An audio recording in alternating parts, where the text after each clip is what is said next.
Social मीडियामध्ये सध्या एन-एफ-ओबद्दल भरपूर माहिती दिली जात आहे.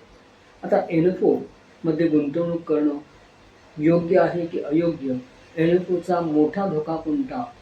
एन-एफ-ओमध्ये गुंतवणूक केली तर आपला फायदा होईल की नुकसान?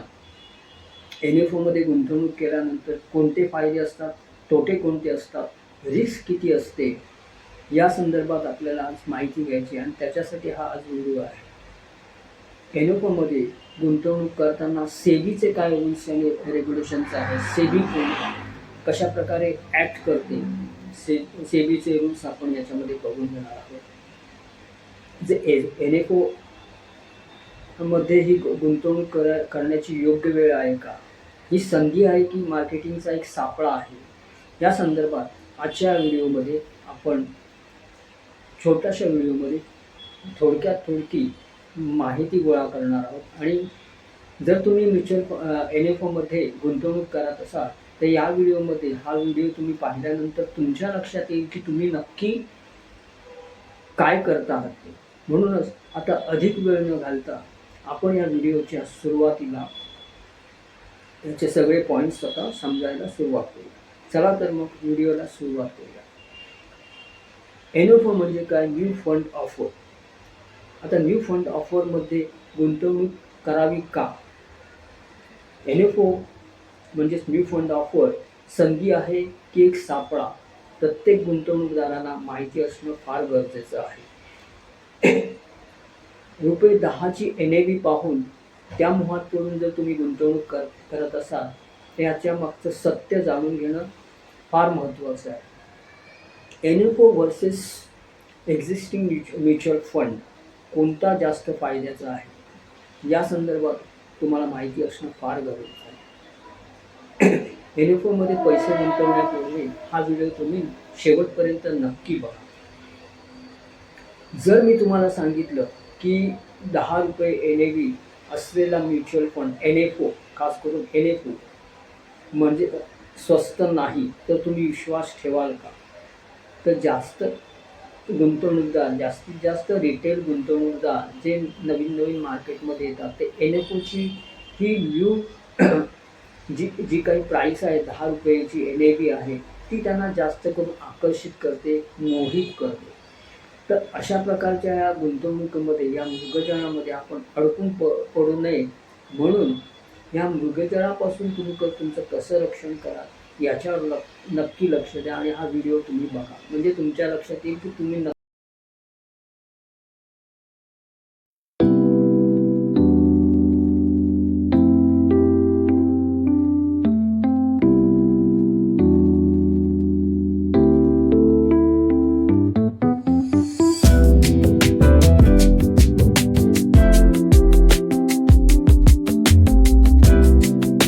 एन-एफ-ओ म्हणजे न्यू फंड ऑफरमध्ये केलेली गुंतवणूक फायदेशीर आहे का? तर की हा मार्केटचा एक सापळा आहे. तुम्हाला रिलेशनशिप जवळजवळ 2,500 म्युच्युअल फंड हाऊसेस पूर्ण भारतामध्ये आहेत आणि त्यातल्या प्रत्येकाचे किमान 1 ते 2 किंवा 3 एन-एफ-ओ मार्केटमध्ये सध्या येत आहेत. तर हा एक सापळा आहे, हे एक ट्रिक असते मार्केटिंगची. तर ही ट्रिक तुम्हाला समजणं फार महत्त्वाचं आहे. आणि एन-एफ-ओमध्ये गुंतवणूक केव्हा करावी आणि केव्हा टाळावी, त्याच्यामधले जोखीम कोणती आहे, त्याच्यामध्ये रिस्क किती आहे, त्याच्यामध्ये तोटा किती आहे, हे समजून घेणं फार महत्त्वाचं आहे. म्हणून आजचा हा व्हिडिओ पाहिल्यानंतर तुम्ही 10 वेळा विचार कराल की एन-एफ-ओमध्ये पैसे गुंतवावे की नाही. तर आता याच्यामधला एक कटू सत्य आहे ते सांगणं गरजेचं आहे की ह्याच्या मागचे जे काही लूपहोल आहेत ते तुम्ही जर समजून घेतले तर एन-एफ-ओमध्ये गुंतवणूक करताना तुम्ही त्याची शहानिशा नक्की करून घ्या. आता आपण बघूया एन-एफ-ओमध्ये गुंतवणूक करणं म्हणजे न्यू फंड ऑफरमध्ये गुंतवणूक करणं योग्य आहे की अयोग्य? एन-एफ-ओ म्हणजे नक्की काय?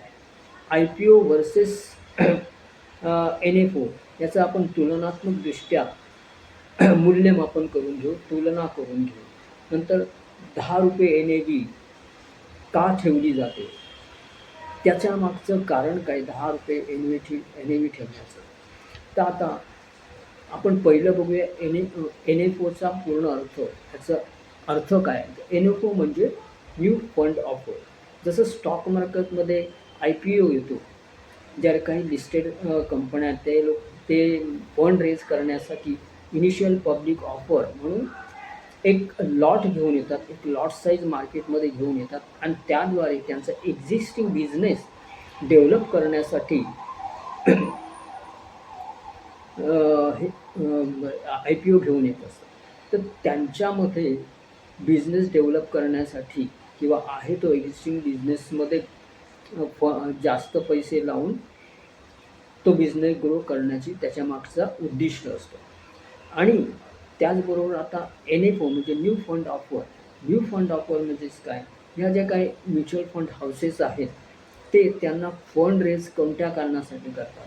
तर त्यांचा कोणता एन-एफ-ओ ग्रो करण्यासाठी नाही, तर त्यांना मार्केटमधून गव्हर्नमेंट सिक्युरिटीजमध्ये इन्व्हेस्टमेंट करायची असते, बॉन्ड्समध्ये इन्व्हेस्टमेंट करायची असते. अशा वेगवेगळ्याच स्कीम्समध्ये इन्व्हेस्टमेंट करून त्यांचा फंड ग्रो करायचा असतो, त्यांचा फंड हाऊस ग्रो करायचा असतो. या उद्दिष्टाने हा न्यू फंड ऑफर बरोबर ₹10 म्हणजे तुम्हाला आकर्षित करण्याचं हे जाळं असतं, ही एक ट्रिक असते. म्हणूनच बघा बरोबर मार्केटच्या पीक आवरमध्ये हे एन-एफ-ओ येत असतात.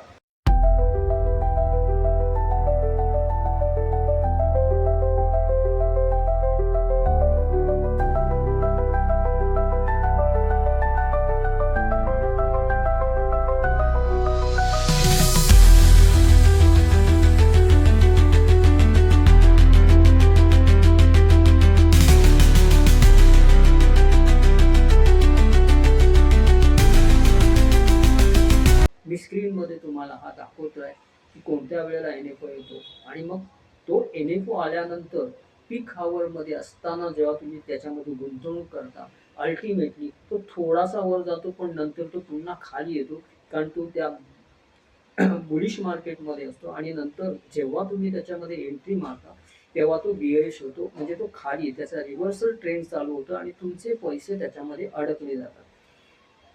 तर तुम्ही या गोष्टीचा नक्की विचार करा आणि गुंतवणूक करण्यापूर्वी ही गोष्ट बघून नंतरच त्याच्यामध्ये गुंतवणूक करा. तर आता आपण एक उदाहरणाद्वारे हा मुद्दा जो आहे तो लक्षात घ्या. एक उदाहरण घेतो. फंड ए आणि फंड बी. फंड ए एन-ए-व्ही आहे ₹10. त्याचे ॲसेट इज इक्वल टू 1,000 कोटी रुपये. फंड बी आहे, एन-ए-व्ही आहे त्याची ₹250 आणि ॲसेट इज इक्वल टू 50,000 कोटी रुपये आहेत, 50,000 कोटी रुपये. तर यामध्ये कोणत्याही प्रकारे एन-ए-व्हीचा किंवा एन-एफ-ओ स्वस्त आहे किंवा एन-ए-व्ही स्वस्त आहे किंवा महाग आहे असा कोणताच इथे संबंध लागत नाही. काही मुगमास नसतो याच्यामध्ये. तर तुम्ही हा मुद्दा लक्षात घ्या की जर एका फंडाची एन-ए-व्ही ₹10 आहे, त्याची 1,000 रुपये कोटीची हे आहे, त्याचे ॲसेट्स आहेत आणि दुसरा फंड आहे फंड बी ज्याची ₹250 किंमत आहे एन-ए-व्हीची आणि ॲसेट्स आहेत 50,000 कोटीचं. तर याच्यामध्ये एन-ए-व्हीच्या जास्त असणे किंवा कमी असणे हा संबंध नसतो. तुम्हाला फक्त तुमचा मार्ग भटकवण्याचा हा प्रयत्न केलेला असतो, तो नक्की समजून घ्या. तर आता एन-एफ-ओचे आपण थोडे फायदे बघून घेऊया की एन-एफ-ओमध्ये कोणत्या प्रकारचे फायदे आहेत. तर सर्वात पहिला फायदा म्हणजे एन-एफ-ओ किंवा नवीन फंड ऑफरमध्ये एन-ए-व्ही इनोव्हेटिव्ह म्हणजे संशोधनात्मक थीम असली तर तो एक फायद्याचा असतो. म्हणजे नवीन काही ट्रेंड आहे, नवीन कोणत्या विषयावर, नवीन कोणत्या सेक्टरमध्ये गुंतवणूक झालेली आहे किंवा टेक्नॉलॉजीमध्ये गुंतवणूक झालेली आहे, तर त्यावेळेला हा एन-एफ-ओ फायद्याचा असतो. दुसरं काही इनोव्हेटिव्ह आहे, काही त्याच्यामध्ये काही नवीन तंत्रज्ञान वगैरे स्ट्रॅटेजी आलेली आहे, तर त्या केसला हा एन-एफ-ओ फायद्याचा असतो. जर ते एक्झिस्टिंग फंडमध्ये ती नसेल स्ट्रॅटेजी किंवा ते इनोव्हेशन नसेल, तर त्या केसला हा एन-एफ-ओ फायद्याचा असतो. तिसरा आहे पोर्टफोलिओ सुरुवातीपासून तयार होतो. पोर्टफोलिओ सुरुवातीपासून म्हणजे काय? जे एक्झिस्टिंग फंड आहेत जे ऑलरेडी 3, 4, 5 वर्ष एक्झिस्टेड आहे. तर त्यांच्यामध्ये जेव्हा तुम्ही एंट्री मारता तेव्हा तुम्ही मध्येच तुमच्या वेळेला त्याच्यामध्ये एंट्री मारता. पण एन-एफ-ओमध्ये तुम्हाला इनिशियल स्टेजला म्हणजे सिन्स इन्सेप्शन सुरुवातीपासूनच तुम्हाला त्याच्या ग्रोथमध्ये किंवा जे काही असेल त्या चालीमध्ये तुम्हाला एंट्री मिळते. तर कदाचित तो एक फायदा होऊ शकतो. आणि समजा लाँग टर्म होरायझनमध्ये हा जर चांगला फंड काम करणारा असेल, उदाहरणार्थ टाटा म्युच्युअल फंडसारखे असतील, तर त्यामुळे त्या केसला तुम्हाला हा फायद्याचा असतो. तर हे झाले फायदे. आता तोटे बघून घेऊया, की याच्यामध्ये तोटे कोणते आहेत? सर्वात पहिला महत्त्वाचं म्हणजे जसं एक्झिस्टिंग म्युच्युअल फंडला ट्रॅक रेकॉर्ड असतो, तसं याला कोणत्याही प्रकारचा ट्रॅक रेकॉर्ड नसतो, कारण हा नवीन एन-एफ-ओ आहे, पूर्णपणे फ्रेश आहे. दुसरं आहे फंड मॅनेजरला त्या फंड मॅनेजरचा त्या फंडाबद्दल, परफॉर्मन्सबद्दल काहीही माहिती नसते. तो सुद्धा नवीन प्रकारे त्यामध्ये त्याची स्ट्रॅटेजी, स्किल वगैरे लावणार आहे. म्हणजे त्याचाही परफॉर्मन्सवर आपण कोणत्याही प्रकारे भाष्य करू शकत नाही. तिसरं आहे पोर्टफोलिओ तयार व्हायला वेळ लागतो. जसा तुमचा एक्झिस्टिंग फंड आहे, त्याच्यामध्ये तुम्हाला पोर्टफोलिओ लगेच लक्षात येतो. पण इथे तुम्हाला पोर्टफोलिओ लगेच लक्षात येते नाही. हा त्याचा ड्रॉबॅक आहे, हा त्याचा तोटा आहे. एक्झिस्टिंग फंडपेक्षा चांगला असेल याची खात्रीसुद्धा नाही. त्यामुळे तो एक धोका आहे किंवा तो एक तोटा आहे. असे हे तोटेसुद्धा तुमच्या लक्षात आले पाहिजे, की गुंतवणूक करण्यापेक्षा ₹10 ची व्हॅल्यू बघून गुंतवणूक करण्यापेक्षा त्याचे चांगले आणि वाईट परिणामसुद्धा किंवा फायदे आणि तोटे बघितल्याशिवाय तुम्ही त्याच्यामध्ये गुंतवणूक करण्यापासून दूर राहा. आता आपण बघूया याच्यामध्ये जोखीम किती आहे. तर मार्केट रिस्क आहे. मग ती एक्झिस्टिंग फंडला पण आहे, पण एन-एफ-ओला आहे. एक्झिस्टिंग फंडला थोडी कमी आहे, पण एन-एफ-ओलाही अधिक असते. याचं प्रमाण जे आहे, याचं पर्सेंटेज आहे, हे हाय असते. म्हणजे ती जोखीम बघून तुम्हाला तो पेलवण्यासारखा आहे का, हे बघून घ्या आणि नंतर त्याच्यामध्ये ती रिस्क समजून घेतल्यानंतरच त्याच्यामध्ये तुम्ही एंट्री करा. त्याच्यामध्ये दुसरा महत्त्वाचा जी रिस्क आहे, एक्झिक्युशन रिस्क. नवीन फंड असल्यामुळे स्ट्रॅटेजी वर्क करेलच याची काहीही खात्री नसते. काही त्याचा आपण अंदाज लावू शकत नसतो. तर त्यामुळे ती सुद्धा एक जोखीमच आहे एन-एफ-ओमध्ये.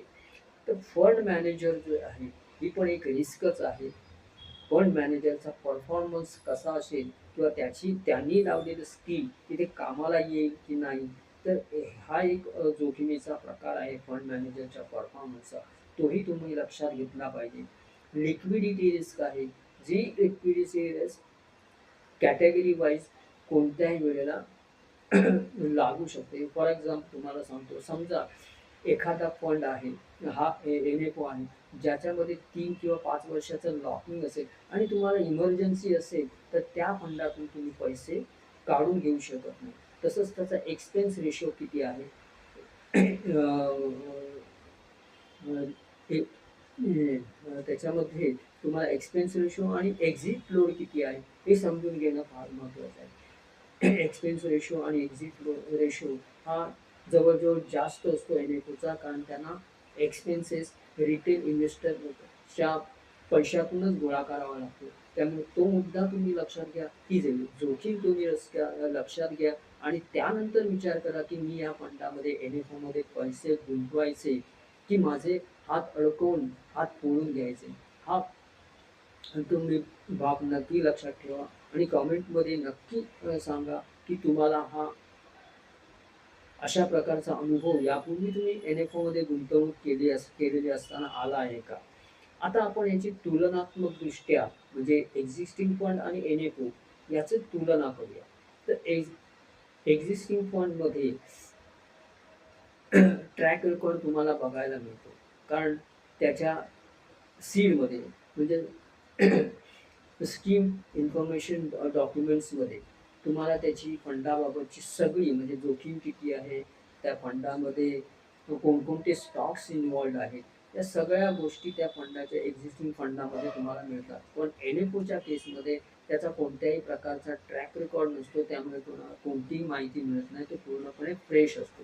तर मित्रांनो, हे तुम्ही लक्षात घ्या आणि त्याच्यानंतर आता एक्झिस्टिंग फंड्सचे तुम्हाला रिटर्न माहीत असतात, कारण तो गेल्या 5 वर्षामध्ये, 10 वर्षामध्ये, 3 वर्षामध्ये, 15 वर्षामध्ये त्यांनी कसे कसे रिटर्न्स जनरेट केलेले आहेत त्याचा ट्रॅक रेकॉर्ड तुम्ही पाहू शकता. पण एन एफ ओच्या केसमध्ये तुम्हाला या प्रकारचा कोणतेही रिटर्न्स बघायला मिळणार नाहीत, कारण त्याची सुरुवातच आत्ता झालेली आहे. तिसरं आहे, एक्झिस्टिंग फंडामध्ये तुम्ही पोर्टफोलिओची मोजमापन करू शकता, त्याचं रिव्ह्यू करू शकता. इथे एन एफ ओमध्ये पोर्टफोलिओ हा प्रकार नसतो, कारण त्याची सुरुवात आत्ता झालेली आहे. पोर्टफोलिओ तयार व्हायला बरेच कालावधी जाणार आहे. त्यामुळे हा एक तुलनात्मकदृष्ट्या तुम्हाला त्याच्यावर विचार करणं गरजेचं आहे. आता याच्यामध्ये एक्झिस्टिंग फंडामध्ये तुम्हाला रिस्क कळते, पण न्यू एन एफ ओमध्ये तुम्हाला कोणत्याही प्रकारची जोखीम, रिस्क कळत नाही, अनिश्चितता जास्त असते. तर हे झालं तुलनात्मकदृष्ट्या एक्झिस्टिंग फंड आणि एन एफ ओचे मधला फरक. आता कोणत्या परिस्थितीत एन एफ ओ विचारात घ्यावा याच्यावर आपण थोडीशी माहिती घेऊ. तर एक्झिस्टिंग फंड उपलब्ध नाही म्हणजेच काय? समजा हा एन एफ ओ आला आहे आणि हा याच्यात स्ट्रॅटेजी काही वेगळी आहे आणि तुमच्या फंडामध्ये तुम्ही जी काही पोर्टफोलिओ तयार केला आहे त्याच्यामध्ये हा जर अशा प्रकारचा फंड नसेल तर थोडीशी गुंतवणूक तुम्ही याच्यामध्ये करू शकता, त्यावेळेला तुम्ही विचार करू शकता. पण तुम्हाला सल्ला एवढाच आहे की सुरुवातीला लगेचच गुंतवणूक करू नका, तो वॉचलिस्टवर ठेवा साधारण 1.25 वर्ष, 1.5 वर्ष, आणि त्याच्यानंतर तो कसा वागतो, त्याचं परफॉर्मन्स कसं आहे त्याच्यावर तुम्ही त्याची इन्व्हेस्टमेंटची स्ट्रॅटेजी त्याच्यावर तुम्ही विचार करा. नवीन कॅटेगरी आहे तर तुम्हाला त्याचा फायदा होऊ शकतो, त्या केसला तुम्ही त्याच्यामध्ये गुंतवणूक करू शकता. एम सी विश्वासार्ह आहे, म्हणजेच फॉर एक्झाम्पल तुम्हाला सांगतो टाटा म्युच्युअल फंड यांनी जे जे काही एन एफ ओ आणलेले मार्केटमध्ये आहेत तर ते बऱ्याचपैकी म्हणजे चांगले चाललेले आहे. ही काही तुम्हाला टीप नाही आहे, फक्त तुमच्या ज्ञानासाठी आहे, फक्त त्याच्याबद्दल तुम्हाला माहिती असायला पाहिजे म्हणून आहे. तर अशा केसला तुम्ही त्याच्यामध्ये गुंतवणूक करू शकता. लॉंग टर्म होरायझनसाठी जर तुमच्या दृष्टिकोनास येत आहे की हा बाबा हा लंबी रेस का घोडा आहे, तर तुम्ही त्याच्यामध्ये गुंतवणूक करण्याचा विचार करू शकता. डीम समजली असेल, त्याची डीम कोणती आहे, समजा तो कोणत्या तंत्रज्ञानावर आधारित आहे. उदाहरणार्थ आता सध्याचा ट्रेंड आहे ए आयचा, म्हणजे आर्टिफिशियल इंटेलिजन्स, आणि ईव्ही म्हणजे इलेक्ट्रिकल व्हेकल्स. तर अशा प्रकारच्या तंत्रज्ञानामध्ये चा अवलंब करून त्याच्यावर त्यांनी फंड एन एफ ओ आणला असेल ना, तर त्या केसला तुम्ही त्याचा विचार नक्की करू शकता. आता आपण त्याच्या पुढे बघू की कोणत्या केसला हा टाळावा. आता मी सुरुवातीलाच म्हटल्याप्रमाणे सोशल मीडियावर म्हणजे फेसबुकवर, यूट्यूबवर, इंस्टाग्रामवर, न्यूज चॅनलवर या अशा नवीन नवीन एन एफ ओची खूप सुळसुळाट असतो, खूप मार्केटिंग केली जाते, खूप जाहिरात केली जाते. अशा जाहिरातींना तुम्ही बळी पडू नका आणि मोहात पडून तो घेण्याचा विचार तुम्ही नक्की टाळावा. फक्त ₹10 एन आहे म्हणून त्याच्यामध्ये गुंतवणूक करू नका. तसंच फोमो म्हणजे फिअर ऑफ मिसिंग आउट ह्या मृगजळाच्या मागे लागून तुम्ही याच्यामध्ये गुंतवणूक करू नका, तर त्याच्यापासून तुम्ही सावध राहा. तर या अशा केसला तुम्ही म्युच्युअल एन एफ ओमध्ये गुंतवणूक नक्की टाळा. आता सेबी याच्यामध्ये तुमच्यासाठी काय करतो, तर सेबी त्यांना अप्रुव्हल देतो, म्हणजे तुम्ही कारण एन एफ ओ मार्केटमध्ये आणण्यापूर्वी प्रत्येक म्युच्युअल फंड हाऊसला सेबीची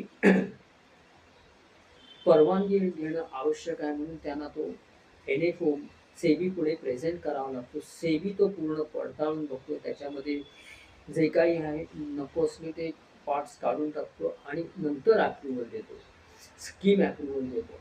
तसंच त्याचे डिस्क्लोजर पण त्याच्यामध्ये घालून देतो. जसं आपण जे स्टॉक मार्केटचा किंवा म्युच्युअल फंडात गुंतवणूक करण्यापूर्वी जी काही ॲड दिली जाते तुम्हाला, तुम्हाला त्याच्यामध्ये संदर्भात माहिती देण्यासाठी सतर्क केलं जातं, तर ते डिस्क्लोजर्स याच्यामध्ये त्यांना दिले जातात. इन्व्हेस्टर्स म्हणजे गुंतवणूकदारांच्या रक्षणासाठी त्यांचे काही पार्ट्स त्याच्यामध्ये इन्क्लूड केलेले असतात. रेग्युलेशन्स, रूल्स अँड रेग्युलेशन्स त्यांना पाळावे लागतात. पण एक गोष्ट लक्षात ठेवा, सेबी रिटर्न्सबद्दल कोणत्याही प्रकारची गॅरंटी देत नाही.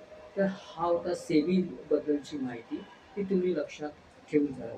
आता गुंतवणूकदारांनी एन-एफ-ओ घ्यावा का?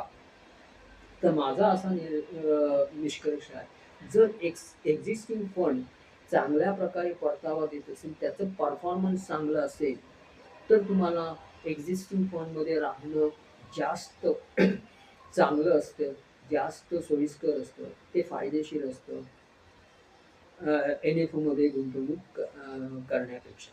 मग तुम्ही एक्झिस्टिंग फंडमध्ये गुंतवणूक करावी आणि एन-एफ-ओपासून दूर राहावं असा तुम्हाला मोलाचा सल्ला मी इथे देत आहे.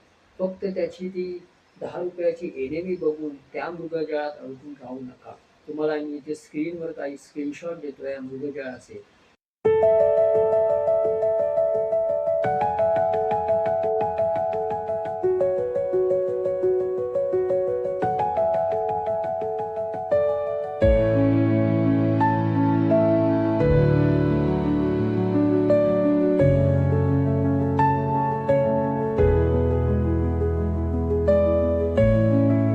कशाप्रकारे तुम्हाला भासवलं जातं.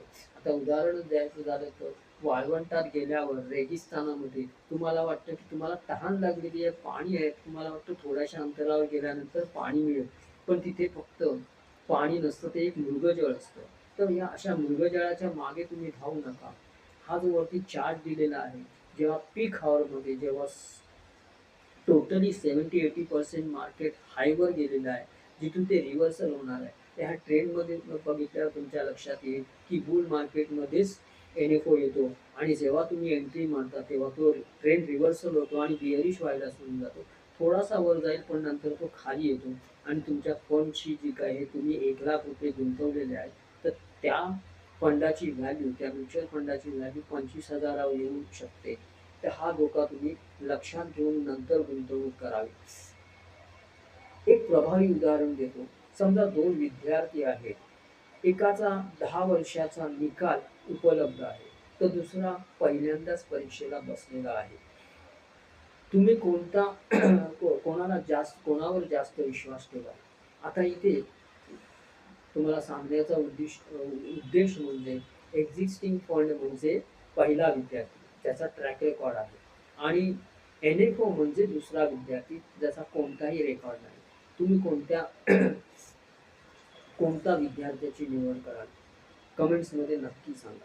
आता या व्हिडिओच्या शेवटी तुम्हाला म्हणतो, एन-एफ-ओ वाईट आहे की चांगला आहे?